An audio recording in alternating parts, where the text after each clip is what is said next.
አማዞን ስሙን ተማሪ ህፃናት ልጆች እንኳን የሚያውቁት ነው። በዓለማችን ላይ ትልቁ ወንዝ እንደሆነ ይታወቃል። ነገር ግን እርሱ ወንዝ ብቻ አይደለም፣ የዓለማችን ሚስጥርም ነው። የአማዞን ወንዝ ስፋት ከአውስትራሊያ አህጉር አጠቃላይ መጠን ጋር የሚነጻጸር ነው። አማዞን ሙሉ አህጉር ያክላል። በከፍተኛ ውሃ ሙላት ወቅት ወንዙ ከጫፍ ደቡብ አሜሪካ እስከ ተቃራኒው ጫፍ ድረስ ይፈሳል። እስካሁን ድረስም በዚህ ወንዝ ላይ አንድም ድልድይ አልተገነባም። በየ24 ሰዓቱም አማዞን ወደ ባህር የሚያፈሰው የውሃ መጠን በእጅጉ ከፍተኛ ነው። ይህ መጠን ማለትም በአንድ ቀን በአማዞን ወንዝ የሚፈሰው ውሃ ለኒውዮርክ ከተማ ለ12 ዓመታት ያክል ሊበቃ ይችላል።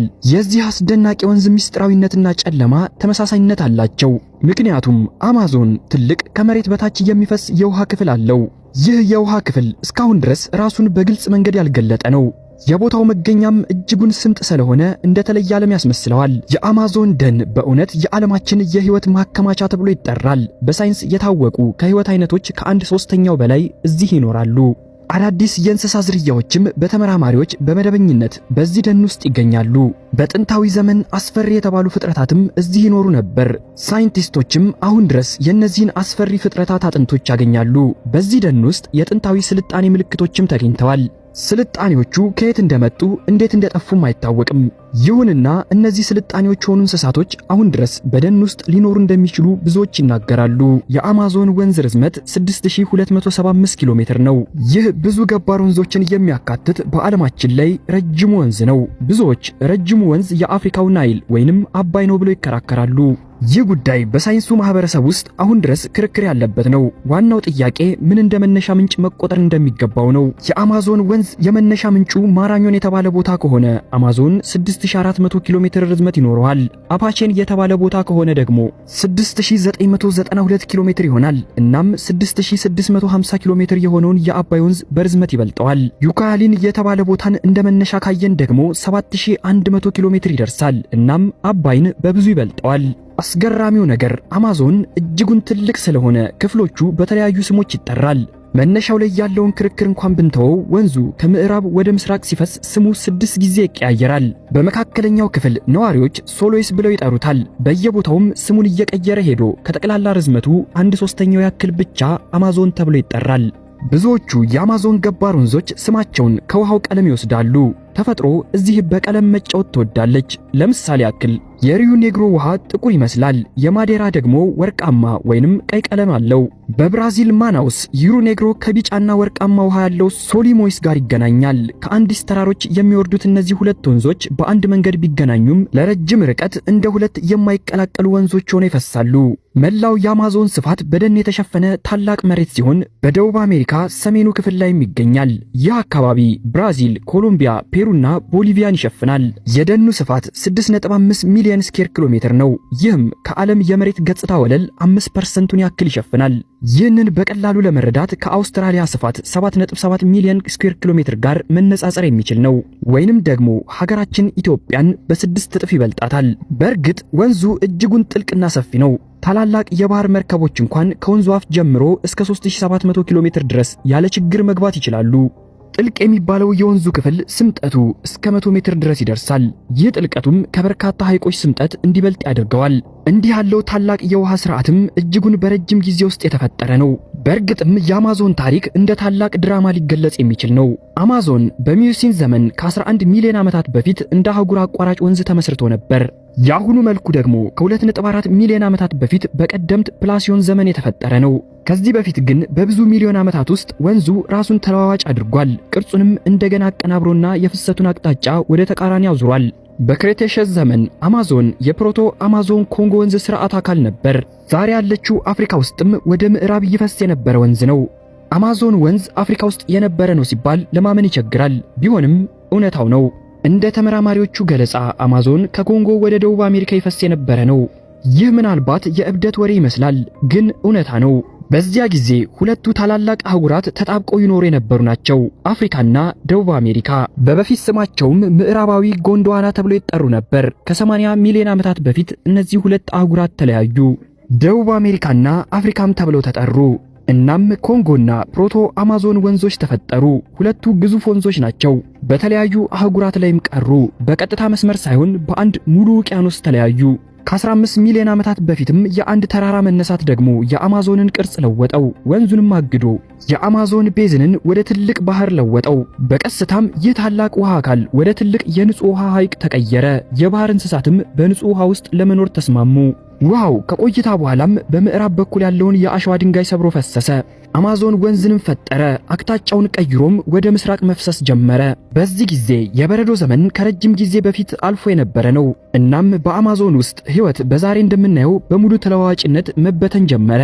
ከነዚህ ታላላቅ ለውጦች በተጨማሪ በመሬት ላይ ብቻ ሳይሆን ከመሬት በታችም በሚሊዮን ዓመታት ውስጥ ብዙ ነገሮች ተፈጥረዋል። ከወንዙ ጋር በተመሳሳይ ጊዜ ጨለማ የሆነ ተመሳሳይ ፍሰት በጥልቅ ከመሬት በታች ተፈጥሮ ነበር። ሳይንቲስቶችም ይህንን ነገር እስከ ቅርብ ጊዜ ድረስ አላወቁትም ነበር። የታወቀው በ2011 ዓ.ም በሪዮ ዴ ጄኔሮ የተካሄደው 12ኛው ዓለም አቀፍ የብራዚል ጂኦፊዚካል ማህበር ኮንግረስ ላይ የሳይንቲስቶች ቡድን በአማዞን ቤዚን ላይ ያደረጉትን ሰፊ የጂኦሎጂ ምርምር ውጤት ሲያቀርቡ ነው። ሪፖርቱ በሳይንስ ማህበረሰብ ውስጥ እንደገና ትኩረትን መሳብ ቻለ። ብዙም ክርክር አስነሳ። የህንድ ሳይንቲስት ቫሊያና በብራዚል ያለው ብሔራዊ ኦብዘርቫቶሪ ከሌሎች ጋር በመሆን 241 የተተው የነዳጅ ጉድጓዶችን ውህብ ተጠቅመው ጥናት አደረጉ። ጥናቱም በዚህ ክልል ታላቅ የመሬት በታች የውሃ ፍሰት እንዳለ አሳየ። ይህ በእውነቱ እጅጉን ታላቅ የሆነ ምርምር ነው። ከአማዞን በታች በ4 ኪሎ ሜትር ጥልቀት ሌላ ወንዝ መገኘቱ ብዙዎችን ግር አሰኘ። ይህንን ክስተት ያገኙትን ሳይንቲስቶች ክብር ለመስጠትም ሐምዛ ወንዝ ብለው ሰየሙት። ከብዙ ሴስሚክ ሴንሰሮችና በመቶ የሚቆጠሩ የቆዩ ጉድጓዶች የተሰበሰበው መረጃም ይህ የውሃ ማከማቻ የት እንዳለ ለመለየት ረዳ። በእርግጥም የተገኘው ትልቅ የውሃ መጠን ያለው ወንዝ ነው። በተጨማሪም የተገኘው ወንዝ ከአማዞን ወንዝ በተመሳሳይ አቅጣጫ እንደሚፈስ አረጋገጡ። ከላይና ከታች የሚፈሱት ሐምዛና አማዞን ወንዞች በግልጽ የሚታየው ልዩነታቸው ስፋታቸውና የፍሰታቸው ፍጥነት ነው። አማዞን ከ1 እስከ 100 ኪሎ ሜትር ድረስ ስፋት አለው። ሐምዛ ግን ከ200 እስከ 400 ኪሎ ሜትር ድረስ ስፋት ያለው ነው። ሳይንቲስቶቹ በዚህ ላይ እርግጠኞች ናቸው። ቢሆንም አሁንም በምርምር ላይ ናቸው። ከመሬት በታች የሚፈሰው ሐምዛ ወንዝ 6000 ኪሎ ሜትር ርዝመት አለው። ቢሆንም ፍጥነቱ እጅጉን ዝቅተኛ ነው። አማዞን በአማካኝ ፍጥነቱ 5 ሜትር በሰከንድ ሲሆን የሐምዛ ወንዝ ፍጥነት ግን 1 ሚሊሜትር በሰከንድ ነው። በዚህ ምክንያትም ሐምዛ ወንዝ መባል የለበትም ሲሉ አንዳንዶች ይከራከራሉ። ፍጥነቱ ከበረዶ ተንቀሳቃሽ ተራሮች ፍጥነት ጋር እጅጉን ሊነጻጸር ይችላል። ስለዚህ ያገኙት ሳይቀሩ በዚህ ወንዝ ዙሪያ ይከራከራሉ። ወንዝ ይባል ወይንስ ባህር ነው? ነገር ግን በግልጽ ትልቅነቱ ምክንያት ሐምዛ ወደ አትላንቲክ ውቅያኖስ የሚገባውን ውሃ ይጨምራል። የፍሰት መጠኑም በሰከንድ 3000 ኩቢክ ሜትር ያህል ነው። እንደ አማዞን ጨለማ ሐምዛ የራሱን መንገድ ተከትሎ በጥልቅ ከባህር በታች ወደ ውቅያኖስ ይፈሳል። ከምዕራብ ወደ ምስራቅ ሲጓዙም ሐምዛና አማዞን ወንዞች በምድር ውስጥ በተለያየ ደረጃ የሚፈሱ ሁለት ወንዞች ያሉበትን ያልተለመደ ጂኦግራፊያዊ ስርዓት ይፈጥራሉ። ሁለቱም ወንዞች የአማዞን ቤዝን ዋና የውሃ ፍሰት ስርዓት ናቸው። ከመሬት በታች ያለን የውሃ ሙቀት ምልክትንም ያሳያሉ። ሐምዛ እንደ አማዞን ከምዕራብ ወደ ምስራቅ የሚፈስ 4000 ኪሎ ሜትር ጥልቀት ላይ የሚገኝ ወንዝ ነው። የኮምፒውተር ሞዴሎች ደግሞ በ600 ሜትር ጥልቀት ላይ ውሃው በአንዳንድ ጊዜ ቀጥታ ወደ ታች እንደሚፈስ ያሳያሉ። ነገር ግን እነዚህ ወንዞች እንዳሉ መሆናቸው ብቻ እንኳን የሚያስደንቅ ሲሆን በዚህ ክልል ታሪክ ውስጥ የተገኙት ነገሮች ይበልጥ ያስፈራሉ። ይህንን አጥንት ይመለከቱት። ምንም ልዩ ነገር የያዘ አይመስልም። ቀላል የጀርባ አጥንት ነው የሚመስለው። ነገር ግን ይህ የዘንዶ አጥንት ነው። አዎ ያስደነግጣል። ምናልባት እባቦች ትልቅ ናቸው እንደ ዘንዶ ትሉ ይሆናል። እርግጥ ነው ዘንዶች እጅጉን ትልቆች ናቸው። ግን ለንጽጽር የዘንዶ አጥንት ይህንን ይመስላል። አሁን ይህንን ይመልከቱት። ይህ ዘንዶ እኛ የምናውቃቸውን ዘንዶች እንደ ትንሽ ትል የሚያስመስል ነው። ይህ ምን አይነት ጥንታዊ አስፈሪ ፍጥረት ነው? ዳይኖሰሮችን ካጠፋው የአስትሮይድ ግጭት ጥቂት ሚሊዮን ዓመታት በኋላ ታይታናቦ የተባለው ይህ የዘንዶ ዘር በዛሬዋ ኮሎምቢያ የምትባል አካባቢ ታይቶ ነበር። ይህ ከምንጊዜውም በላይ በታሪክ ከተመዘገቡ ዘንዶች ረጅሙ ነው። ርዝመቱ ከ15 ሜትር ይበልጣል። ክብደቱ ደግሞ ከ1 ቶን በላይ ነው። ዛሬ ላይ ያለው ረጅሙ ዘንዶ ግሪን ፓይተን ነው። እርሱ ግን ርዝመቱ 7.5 ሜትር ብቻ ነው። ይህም የታይታናቦን ግማሽ ማለት ነው። እንዲህ ያለ ግዙፍና አስፈሪ ፍጥረት በጥንት ዘመን ምን እየበላ ሊኖር ይችላል? ታይታናቦ ዘንዶ ኤሊዎች፣ አዞችን ጨምሮ ዳይኖሰሮችን የመመገብ አቅም አለው። ነገር ግን የሚያስገርመው ይህ ዘንዶ ብዙውን ጊዜ በመደበኝነት ይመገብ የነበረው አሳዎችን ነው። ታላላቅ አሳ ነባሪዎች ትንንሽ ፕላንክተንና ትንንሽ አሳዎችን እንደሚመገቡ በተመሳሳይ ታይታናቦ ዘንዶም ትንንሽ አሳዎችን ይመገብ ነበር። ታዲያ ይህ ዘንዶ ብቻ ሳይሆን እስካሁን ድረስ በአማዞን ቤዝ ውስጥ ያሉ ፍጥረታት እጅግ ብዙ ናቸው። በዚህ ምክንያትም በአማዞን ድር ውስጥ መግባት ከመደበኛ ሁኔታ በላይ ጥንቃቄ የሚፈልግ ነው። በአማዞን ደን ውስጥ ብቻ ከ100 የሚበልጡ መርዛማ እንቁራሪት ዝርያዎች አሉ። ከእነርሱ አንዳንዶቹም በአንድ ንክኪ ብቻ ሰውን ሊገድሉ የሚችሉ ናቸው። ከዚህ በተጨማሪም አዞዎች፣ የኤሌክትሪክ ዓሳዎች፣ ፒራኛ ዓሳዎች፣ መርዛማ እባቦች፣ ደም ጠጭ ዝንጀሮች፣ ደም መጣጭ የሌሊት ወፎችና ታላላቅ የዱር ነፍሳቶች ይገኛሉ። የብራዚል ተጓዥ ሸረሪቶች፣ ሰውን በአንድ ንክሻ ብቻ ፓራላይዝ የሚያደርጉ ሸረሪቶችም በዚህ ጫካ ውስጥ ይንቀሳቀሳሉ። እነዚህ ሸረሪቶች እስከ ቅርብ ጊዜ ድረስ በመርዛማነታቸው በጊኒየስ ወርልድ ሪከርድስ ላይ ተመዝግበው የነበሩ ናቸው። ዝነኞቹ ቡሌት ጉንዳኖችም ቢሆን መኖሪያቸው ይህ ደን ነው። እነዚህ ጉንዳኖች ስማቸውን ያገኙት እጅግ ከባድና እስከ አንድ ቀን ድረስ ሊቆይ የሚችል ህመም የሚያመጣ ንክሻቸው ምክንያት ነው። በብዛት ከነከሷችሁ ደግሞ ሙሉ በሙሉ ሰውነታችሁን ፓራላይዝ የማድረግ አቅም አላቸው። እንዲሁም ታላላቅ 100 እግር ነፍሳት እንደ ሴንቲፔድ ያሉ ነፍሳትም በብዛት በዚህ ደን ውስጥ ይገኛሉ። አደገኛ ሻርኮችም ቢሆኑ ከውቅያኖስ ወደ ወንዙ ይገባሉ። ከዚህ በፊት የተጠቀሰው ታይታናቦ ዘንዶም ቢሆን በዚህ ጫካ ውስጥ እንደሚኖር ይታመናል። እንዲህ ያለ አደገኛ አካባቢ ውስጥ ሰዎች እንዴት እንደሚኖሩ ማስተዋል በእጅጉ ከባድ ነው። ነገር ግን አንዳንድ ጎሳዎች አሁን ድረስ የቀደመ ባህላቸውን እየጠበቁና ከዘመናዊ ስልጣኔ ጋር መገናኘት እየጠሉ እዚህ ይኖራሉ። እነርሱም ከጥንት ዘመን ጀምሮ እዚህ የነበሩ ናቸው። አርኪኦሎጂስቶች አሁን ድረስ የጥንት ስልጣኔ ምልክቶችን ያገኛሉ። በቅርቡ ከ600 ዓመት በፊት የተተወ ታላላቅ መሰረታዊ አወቃቀር ያለው ስልጣኔ በቦሊቪያ ውስጥ በጠባብ ዱር ውስጥ ተሸሽጎ ተገኝቷል። በዚህ ጉዳይ ላይ በርካታ ታዋቂ መጽሔቶች ጽሑፋቸውን አስነብበዋል። ይህ ግኝት ታሪኩ ከ20 ዓመት በፊት የጀመረ ነው። የጀርመን ሳይንቲስት ዶክተር ሄኮ ከጀርመን ከአርኪኦሎጂስት ኢንስቲትዩት እና ከዶክተር ካርላ ያኔቦርት ከቦን ዩኒቨርሲቲ ጋር በአማዞን ቦሊቪያ ውስጥ በካሳራቤ መንደር አጠገብ ባሉ 2 ከፍተኛ ክምር ቦታዎች ላይ ቁፋሮ ጀመሩ። ይህ አካባቢ ሊያኖስ ዴሞክሶስ ተብሎ ይታወቃል። በአማዞን ወንዝ ሸለቆ ደቡባዊ ምስራቅ ክፍል ይገኛል። ይህ ሜዳ በዝናብ ወቅት በውሃ ይሞላል። በዓመትም ብዙ ወራቶች በውሃ ተሸፍኖ ያሳልፋል። ይህ ሁኔታም ለ100 ዓመታት እንደዚህ እንደነበር ይታመናል። በመጀመሪያ እንደሚታየው እንዲህ ያሉ የተፈጥሮ ሁኔታዎች ለቋሚ መኖሪያ ተስማሚ አይመስሉም። ነገር ግን በዚህ ቦታ ሳይንቲስቶች ከጥንታዊ ከኮሎምበስ በፊት ያሉ ስልጣኔዎችን የመሰሉ ብዙ ምልክቶችን አግኝተዋል። የዚህ ስልጣኔ ዘመን በትክክል አይታወቅም። ነገር ግን አርኪኦሎጂስቶች በመጨረሻ የመጀመሪያው 1000 ዓመትና የመጀመሪያው 2000 ዓመት ጊዜ ላይ ከፍተኛ እንደነበር ያስባሉ። ስልጣኔው ስሙን ቅርብ ካለው መንደር ካሳራቤ አግኝቷል።